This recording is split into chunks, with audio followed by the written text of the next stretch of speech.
Hiroshima, ville animée au bord de la mer intérieure, était connue pour son esprit industriel. Nagasaki, ville portuaire à l'histoire riche, était un centre de construction navale. Ces deux villes, vibrantes et pleines de vie, jouaient un rôle clé dans l'effort de guerre japonais. Alors que la Seconde Guerre mondiale faisait rage, leurs destins se sont liés à une arme nouvelle et terrifiante. Les États-Unis, cherchant à mettre fin rapidement à la guerre, ont choisi ces villes comme cible pour les premières bombes atomiques. La décision d'utiliser des bombes atomiques était controversée, débattue même au plus haut niveau du gouvernement américain. Les partisans affirmaient que cela sauverait des vies en forçant la capitulation du Japon. Les opposants remettaient en question la moralité de déchaîner une telle puissance destructrice. Le 6 août 1945, le monde a vu Hiroshima devenir la première victime de la guerre atomique. 3 jours plus tard, Nagasaki a suivi.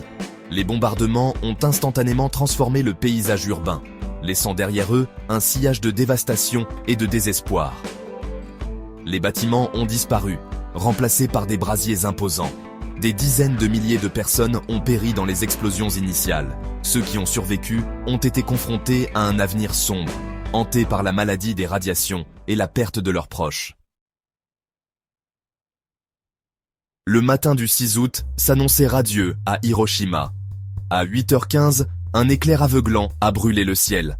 La bombe atomique, surnommée Little Boy, a explosé avec une force inimaginable. Le monde n'avait jamais vu une telle destruction. Un énorme champignon atomique s'est élevé au-dessus de la ville, projetant une longue ombre sur le monde.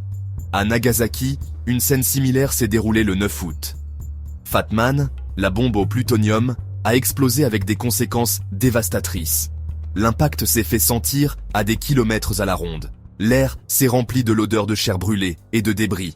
Les hôpitaux ont été submergés par les blessés, leurs corps ravagés par les brûlures et l'empoisonnement aux radiations. Les suites immédiates ont été chaotiques. Les survivants erraient dans les ruines, à la recherche de leurs proches. Beaucoup portèrent des blessures horribles, leur peau se détachant de leur corps. Les plus chanceux ont retrouvé leur famille, s'accrochant à la vie. D'autres ont été confrontés à la réalité atroce de la perte, leurs maisons et leurs vies réduites en cendres. Je jouais dans mon jardin lorsque la bombe a explosé. Je me souviens de la lumière aveuglante, du rugissement assourdissant et de la sensation d'être projeté en l'air. Enseveli sous ma maison, je me suis frayé un chemin hors des décombres pour découvrir une scène d'horreur inimaginable. Je distribuais le courrier lorsque la deuxième bombe est tombée. J'ai été projeté de mon vélo, le dos en feu. Souffrant de brûlures au 3e degré sur la majeure partie de mon corps, j'ai enduré des années de traitements douloureux. Ces témoignages directs illustrent le coût humain des bombardements. Ils nous rappellent que derrière les complexités géopolitiques se trouvaient des individus qui vivaient, aimaient et enduraient des horreurs indicibles. Leurs histoires constituent un puissant témoignage de la force de l'esprit humain, mais aussi un avertissement brutal sur la brutalité aveugle de la guerre.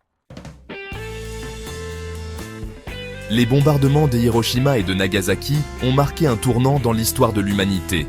Le monde est entré dans l'ère atomique, à jamais changé par la conscience que l'humanité possédait le pouvoir de se détruire elle-même. Le Japon a capitulé le 15 août 1945, mettant fin à la Seconde Guerre mondiale. Pourtant, les bombardements ont déclenché un débat sur la moralité des armes atomiques qui se poursuit encore aujourd'hui. La dévastation déchaînée sur Hiroshima et Nagasaki a alimenté un mouvement mondial pour la paix et le désarmement nucléaire. Les horreurs de ce mois d'août ont projeté une longue ombre, nous rappelant les conséquences dévastatrices d'une puissance militaire incontrôlée. Les événements d'août 1945 ont laissé une marque indélébile sur le monde.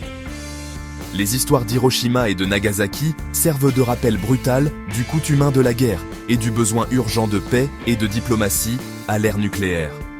Le monde ne doit jamais oublier les leçons tirées de ces tragédies, de peur de répéter les erreurs du passé.